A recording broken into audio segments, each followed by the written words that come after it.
Happy Eid al-Kabir to our Muslim viewers, and thank you for joining us on the last edition of Journalist Hangout this week. I'm Benga Oreshegun. Today on the program, President Tinubu, Atiku and governors preach peace at Eid al-Adha. Governor Imoeno of Akwa Ibom State defects from PDP to the APC.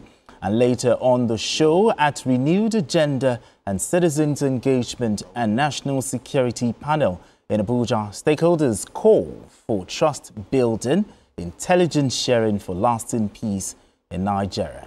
Well, I'll be hanging out with Babajide Kolade Otitoju and Kaidi Ladendi. It's Eid al-Kabir, gentlemen.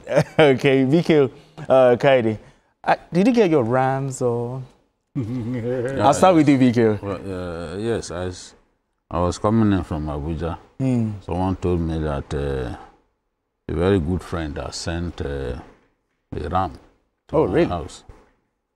So I called my people that they should open the gates without any delay. With immediate alacrity. Yes. So it's a happy time. And interestingly, this last few days, some very remarkable Nigerians, we've lost them. Obisa Nwakpa, former Commonwealth champion, former All-African Games light welterweight champion, and first #1 contender to the world title. Yes. He lost the chance to become Nigeria's first, world champion in a long time.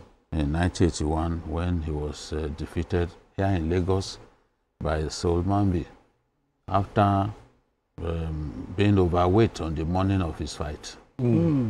So he had to do a road walk to lose weight. Just to lose weight that morning. And you know, on a day that you are going to fight, that's you do a road walk. Of course, you'll be tired. True. So he lost that opportunity by a split decision. And he confessed years later that he was tricked to stay abroad, and he became overweight while abroad. I will never forget, because he was such a skillful boxer, a genuine world-class boxer that I saw when I was growing up. He lost that opportunity, and absolutely. Then we had Professor Jibril Aminu, former Minister of Education, former Minister of Petroleum Resources.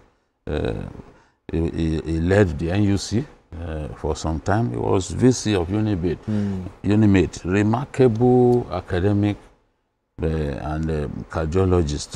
So, and of course, Uwais, Mohammed Uwais, the longest serving CGN in Nigerian history, the man who gave us the electoral reform, exactly, the Uwais report. It was that committee that produced Jega. Yes, the professor he was a member of that committee. It was at their committee that they pushed for electronic voting, as well as electronic transmission of results. So people will remember Uwais for the efforts that he made to make our electoral system have integrity. So we will not forget him. In a long time. But anyway, Kaidi Ladendi, just in 1 minute, how do you think these people will be remembered? Interestingly, I happen to also know about these three people. I'm trying to intimidate you. No, I'm a fan of boxing, so I love. When you talk about 1981, I was looking at your face. But no, I'm a fan of boxing. Justice Uwais is also a very big loss. Because of time, I just want to stay on Justice Uwais.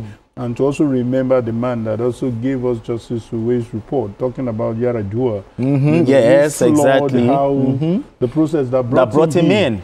And what he gave till today, we are still making reference to that Uwais report. Even though it may not be called Uwais report, all some of the recommendations are still part of those things that our lawmakers should take one or two from, and also inject it into electoral reform. So kudos to Justice Uwais.